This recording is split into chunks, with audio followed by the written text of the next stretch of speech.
Welcome all. Children, we have already studied about the concepts of process of respiration in humans and plants. Today we are going to learn about respiration in animals. Like how humans and plants respire, even animals also respire. The basic process of respiration is similar in all living beings which produce energy. Let us study some organisms and find out how do they breathe. First, we'll see about frog. Frog is an animal which can live on land, in water and even in underground. During severe summer and winter, frog undergoes estivation and hibernation. At this time, frog survives in the underground to overcome the extreme climatic conditions. To breathe on land, in water and underground, frog has different organs to respire. On land, it respires with lungs. In water, with gills. In underground, with moist skin. Baby frogs or tadpoles, they live in water and they have gills like fish for breathing. These gills help them to breathe in water by taking the air dissolved in water.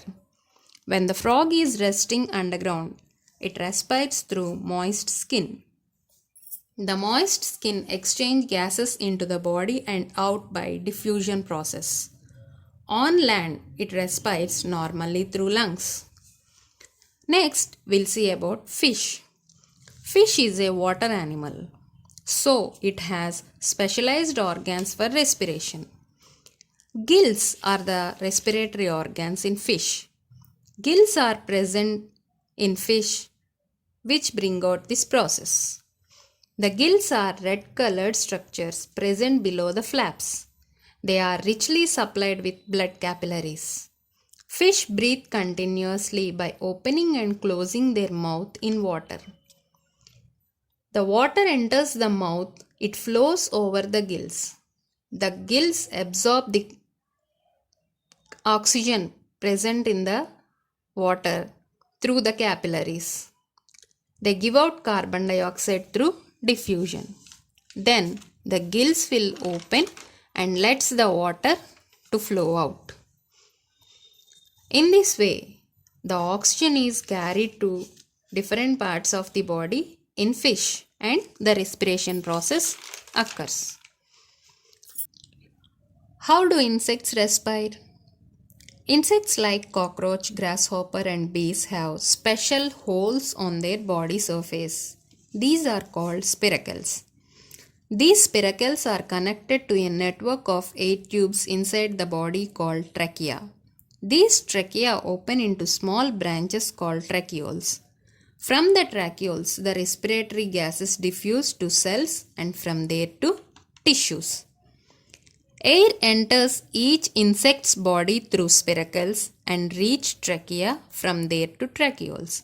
In this way, oxygen is diffused to body cells and carbon dioxide from cells to outside the body through simple diffusion process. Now, let us see the respiration process in earthworm. Animals such as earthworm have moist, slimy skin. Exchange of gases takes place through the surface of the skin. The skin is richly supplied with blood capillaries. Through the skin, air passes in and out.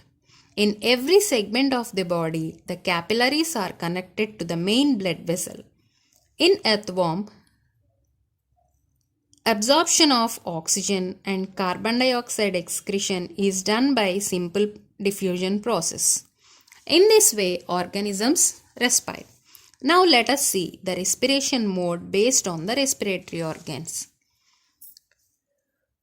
If the respiration is carried out through lungs, it is called as pulmonary respiration.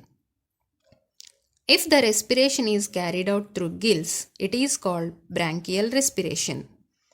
If the respiration is carried out through trachea, it is called tracheal respiration. If the respiration is carried out through skin, it is called cutaneous respiration. Examples for pulmonary respiration: humans, birds. Example for branchial respiration: fish and the young babies of frog called tadpoles. Examples for tracheal respiration, all insects. Examples for cutaneous respiration, earthworm and frog. I hope all of you understood the concept very well. Thank you for all.